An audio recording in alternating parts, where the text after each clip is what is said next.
seja mais uma vez uma noite muito proveitosa para todos nós, que saímos daqui fortalecidos, revigorados, na fé que nos ilumina, na razão que deve estar sempre à frente do nosso discernimento. A cada dia nós vamos conquistando um pouco mais de bagagem para o nosso mundo íntimo. Vamos compreendendo as leis da vida, quem nós somos, o que aqui estamos a fazer, quais as nossas responsabilidades. Enfim, nós vamos acordando para a vida. Não estamos aqui a passeio, de forma alguma. Tem-se um objetivo. Deus, na sua suprema perfeição, jamais nos criaria para a ociosidade, ou simplesmente para que nós aproveitássemos as maravilhas desse mundo ou de outros mundos. Há por trás de tudo isso um grande mistério, um grande trabalho a ser feito. E o maior trabalho nosso, nesse instante da nossa existência, é o despertamento, é a compreensão, é nós sabermos quem nós somos e o que estamos aqui a fazer. Quantos e quantos erram pelo mundo afora porque desconhecem as leis da vida. Leis foram feitas para serem seguidas. Leis disciplinam. Leis nos dão garantias, nos dão segurança. Então, logicamente, estamos todos subordinados às leis de Deus. E não existe lei maior que essa. Porém, ainda vivemos num mundo íntimo em que nós subvertemos as coisas, aonde nós modificamos para nosso bel prazer, por nossa conveniência. Por isso é muito importante o despertar, o conhecer. A doutrina espírita prima por levar o conhecimento a todos, mas não consegue colocar na cabecinha de cada um todo esse entendimento se nós não abrirmos-nos ao entendimento. Se não quisermos. E, pelas próprias leis naturais que nos regem, o nosso livre-arbítrio é respeitado. Ou seja, nós não vamos ser violentados naquilo que nós queremos. Se quisermos a ociosidade, ela se nos dará. Se quisermos gozarmos a vida ao bel prazer, isso será nos permitido. Porém, toda ação tem reação. Tudo aquilo que fizermos vai ter consequência. E, logicamente, ninguém nesse mundo quer sofrer, quer ser infeliz ou levar infelicidade por aí afora. Hoje nós vamos falar um pouquinho sobre o 23º livro que Chico Xavier trouxe, através da sua mediunidade para nós. Esse livro foi escrito em 1945, trazido pelo espírito Humberto de Campos, cujo tema Lázaro redivivo. A passagem de Lázaro, acho que todo mundo já conhece, né? E o que tem a ver esse título, Lázaro, com o que está aqui escrito nesse livro? Lázaro não foi à mansão dos mortos e depois retornou, como se diz por aí afora? Então, essa figura de linguagem é muito bem empregada aqui, mostrando quem nós somos, em que estágio nós estamos. E isso que eu falei na introdução tem tudo a ver.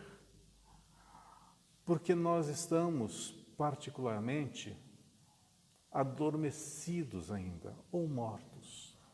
Como mortos, jamais ficaremos, jamais seremos, porque nós somos eternos, não é? Somos imortais, aliás. Não viremos a ser privados da vida, mas nós muitas vezes esquecemos de viver.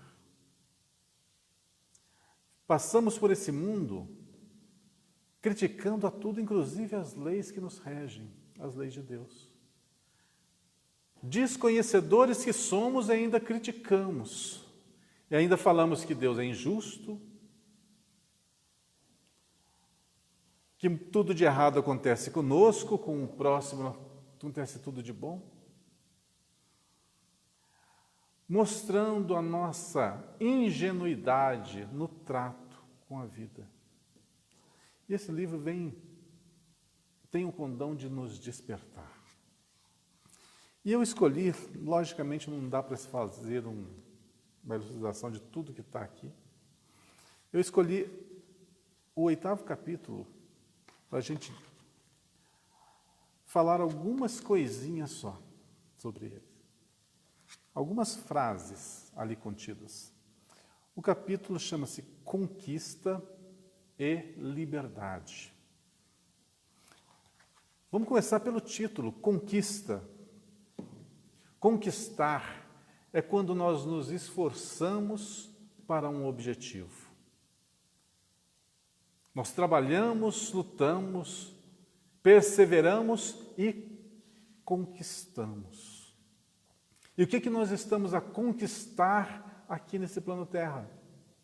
Um carro, uma casa, um apartamento, uma vida estável, dinheiro, bens, amores, prazeres?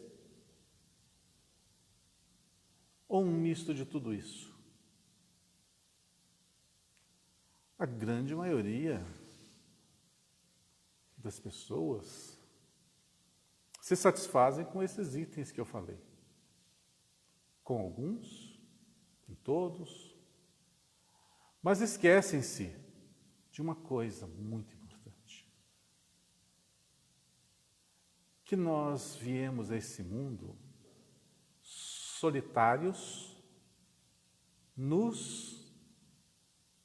não trouxemos nada e viemos sozinhos. E quando partirmos, deixaremos o nosso corpo aqui, nossas vestes, nossas posses, nossos afetos e retornaremos sozinhos. Então, toda essa bagagem no mundo é um desperdício de tempo? De forma alguma. Nós estamos aqui para aprender. E a matéria é importantíssima para que isso se dê. A diferença está em que nós jogamos todas as nossas fichas nisso. E esquecemos que vamos partir. Em breve, muito em breve. Daqui a alguns anos apenas. 50, 60, 30, 40, depende de cada um. É muito pouco perto da eternidade. São segundos apenas da nossa existência. E aqui o que nós fizemos? Vivemos por sentidos, prisioneiros dos sentidos, prisioneiros das nossas vontades, totalmente aprisionados no que a matéria nos pode oferecer. Vejam bem, aprisionados. O que uma prisão faz? Nos restringe, nos limita. Esse próprio corpo de carne que nós temos é uma prisão. E às vezes nós não nos damos conta disso. É uma prisão onde as janelinhas são os nossos olhos, a gente consegue ter contato com o mundo exterior.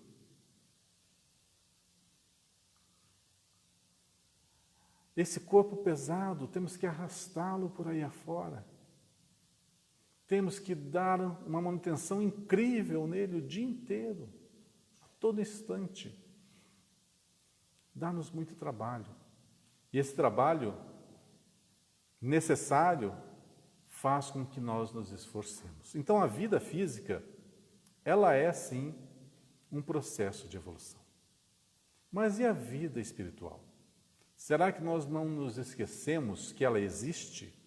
Que nós já pré-existíamos antes de aportar aqui? E continuaremos existindo após a partida para o plano espiritual? E o que nós vamos levar conosco? Nossas aquisições. E se não tivermos adquirido nada, repetiremos a lição. Porque Deus, nosso Pai, de suprema misericórdia, não nos pune, nos ensina. O que a gente acha que é punição é disciplina para entendimento. Veja bem como começa esse capítulo. Quase todas as criaturas guardam ciosamente, as disposições da avareza. Essa é a primeira frase desse capítulo. É uma afirmação. Quase todas as criaturas guardam ciosamente as disposições da avareza. Como eu não quero ler para não ficar cansativo, e não é o intuito, eu vou dizer o que está escrito aqui. Quando ele se porta dessa maneira, afirma dessa maneira, diz que nós estamos a esperar sempre que o mundo nos sirva. Queremos ser o quê? O centro das atenções. Queremos que todos estejam à nossa volta, servindo aos nossos prazeres, às nossas vontades. Queremos que todos sejam bons para conosco, mas não nos esforçamos em ser bons para com o próximo. Queremos que todos façam o bem, mas não nos esforçamos em fazer o bem. Queremos que todos sejam disciplinados, mas nós não esforçamos em ter disciplina. Queremos que haja amor em todos os recantos e paz em todos os países, mas no nosso fórum íntimo, muitas vezes na nossa casa, no nosso lar, essa paz não reina, principalmente dentro de nós. Queremos tudo do mundo externo, mas não nos preocupamos com o nosso mundo interno. Viver assim é como se estivéssemos realmente mortos, esperando que todo aquele ritual seja feito por nós, com pompas, com brilho, mas na realidade somente vai agasalhar um cadáver que há de se decompor. Ou seja, todas essas aspirações nossas irão se desvanecer, pois são ilusões. Uma outra afirmação de Humberto de Campos, muito, mas muito profunda,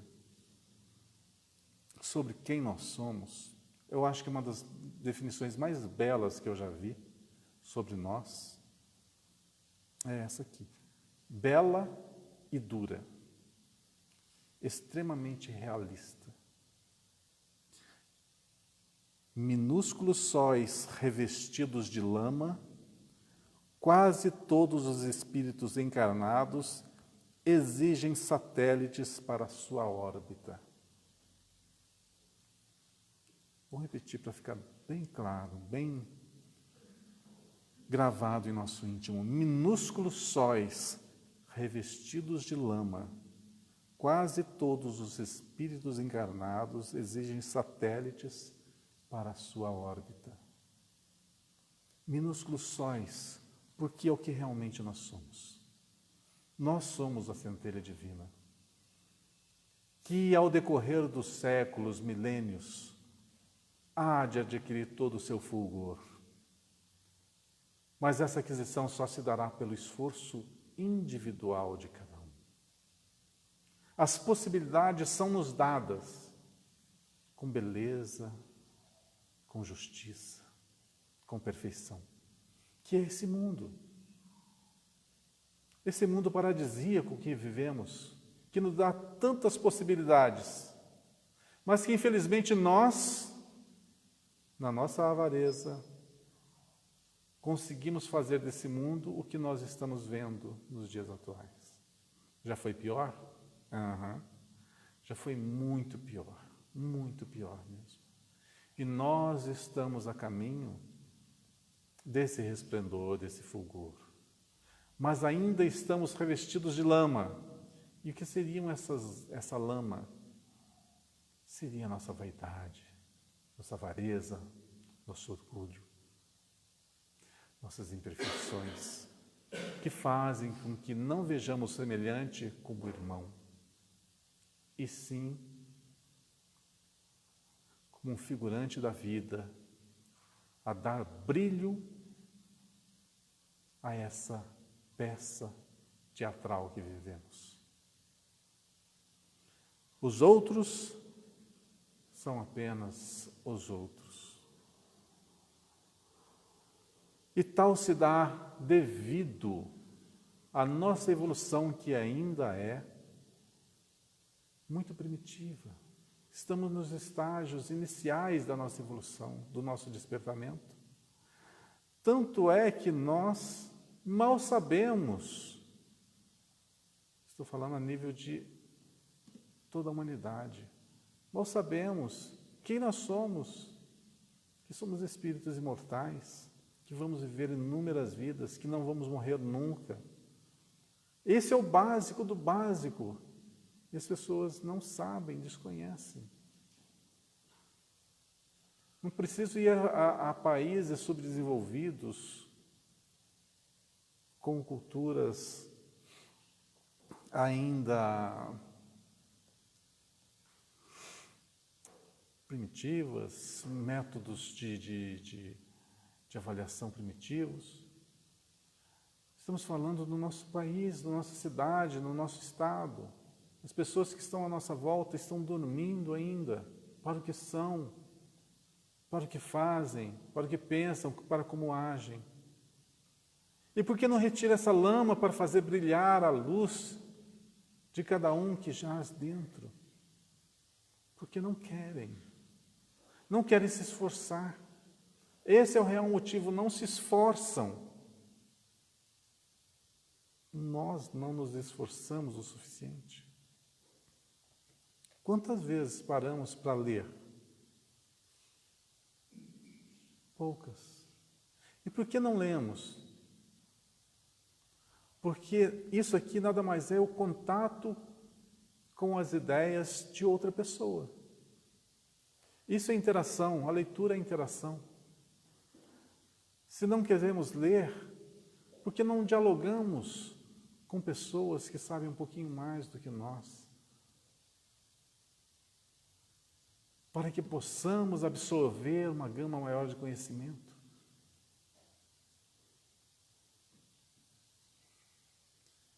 Aqui estamos a fazer isso, trocando ideias,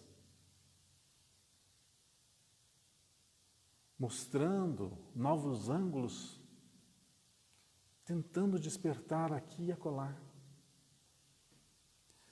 Às vezes, frequentemente eu entro na internet, no YouTube, e procuro palestras, debates, programas de perguntas e respostas sobre os temas da doutrina espírita. Às vezes assisto algumas palestras aqui também. Interessante que, mesmo estando vivendo a doutrina há muito tempo, tem coisas tão simples que eu não conseguia ver e às vezes numa frase de alguém. É aquela peça do quebra-cabeça que a gente não sabia completar. É notando no outro o que ele fala, o que se passa no seu universo íntimo, que a gente completa o nosso. E cada vez que a gente se tranca em nós mesmos, achando que sabemos tudo, nós estamos nos privando de um conhecimento mais amplo, vivendo muitas vezes na ignorância.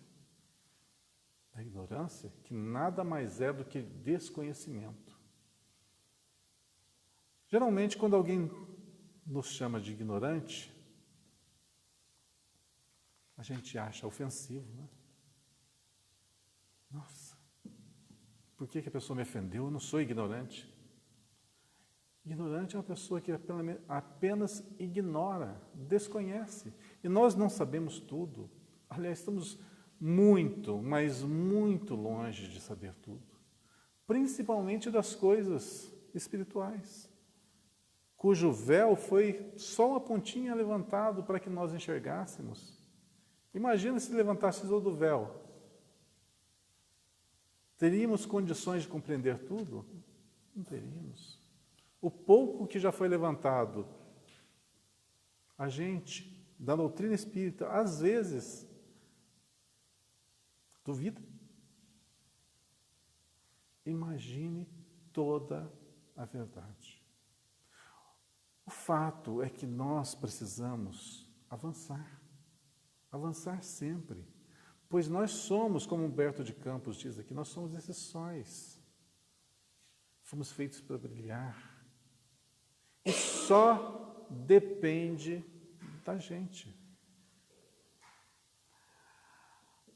Uma das frases mais importantes que o Mestre Jesus nos legou foi o perdoar, né? Perdoar não 7 vezes, mas 70 vezes 7, ou seja, perdoar indefinidamente. Porque quando nós não perdoamos, nós guardamos o ressentimento dentro do nosso coração. E isso faz com que nós estaquemos, nos paremos a nossa evolução. Ficamos aprisionados no vício da vingança, do rancor, da mágoa. Consequentemente, perdemos muito tempo cultivando esses sentimentos. Olha, nós temos um manual magnífico para seguirmos, que é o Evangelho. Nós temos lições memoráveis, altamente esclarecedoras, respostas para todas as nossas indagações, ou quase todas, nos livros da doutrina. Então, por que não nos esforçar e ler? Para compreender com a visão de outros aquilo que nós sozinhos não conseguimos compreender. Raríssimos espíritos encarnados se recordam da conquista de si mesmos, na posse gradual da virtude santificante e da sabedoria libertadora. E é por isso que, terminada a lição carnal, penetram no pórtico do túmulo como grandes desesperados, lastimando a perda do instrumento físico, quando colocaram em si próprios todas as fichas, e essas fichas vão se acabar um dia.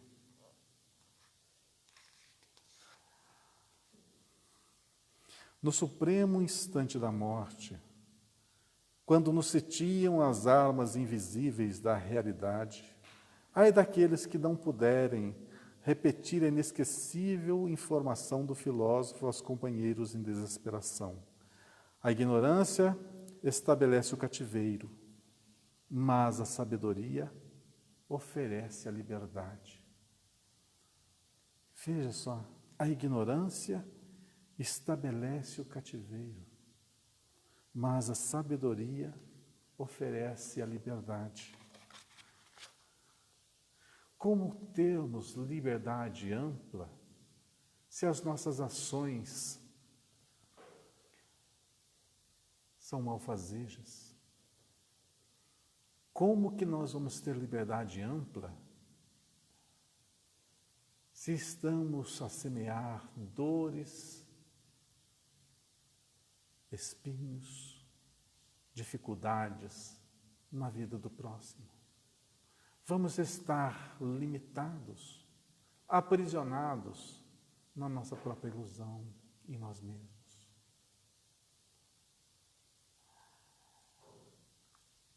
Um dos maiores tormentos da atualidade é a depressão.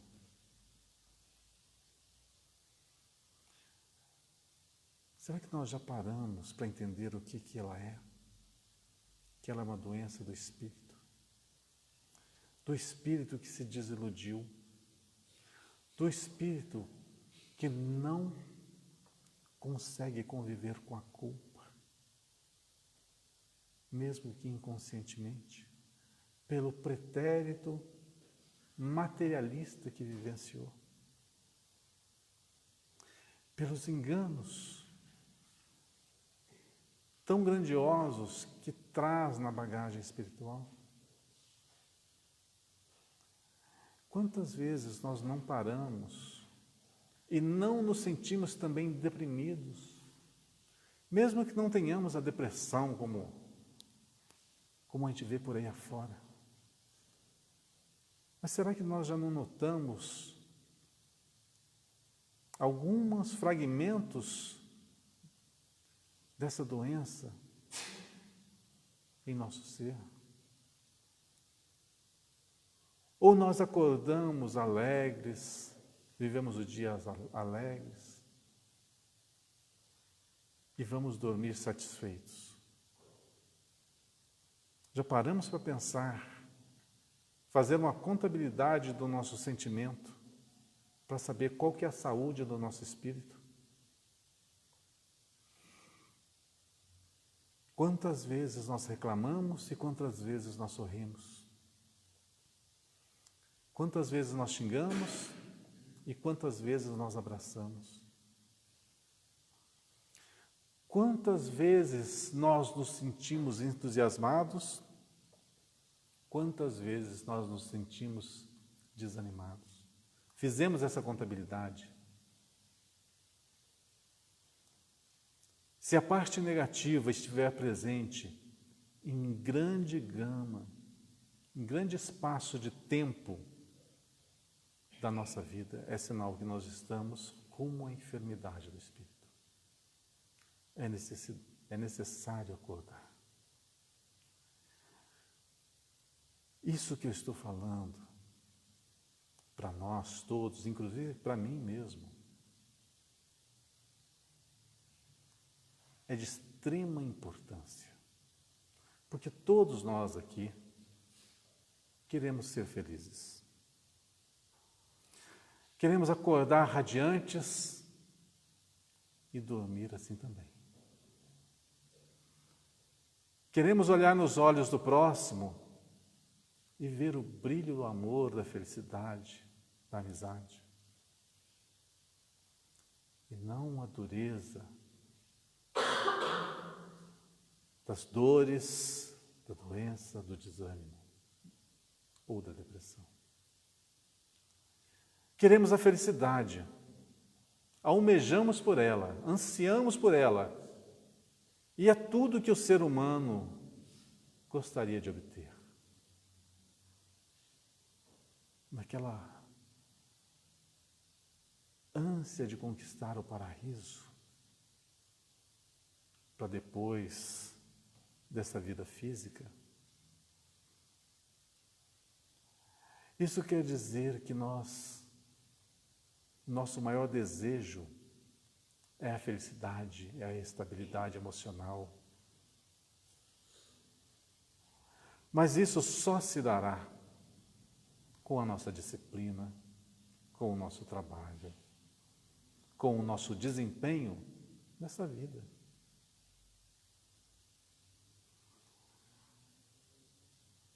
A doutrina espírita, às vezes, pode parecer um pouco dura, porque outras religiões aí afora sugerem um mínimo esforço para um máximo de recompensa. Basta fazer isso ou aquilo, que aquele reino dos céus vai ser concedido. Na doutrina espírita, essa ilusão não é oferecida a ninguém. Porque nós vivemos num mundo de leis sábias e justas. Facilidades não se dá a ninguém. Imagine um médico formado, trabalhando no hospital a nos atender em casos complicadíssimos, que cabularam as aulas, que colaram nas provas, que pagaram para que os trabalhos fossem feitos em seu nome. Que profissional seria este?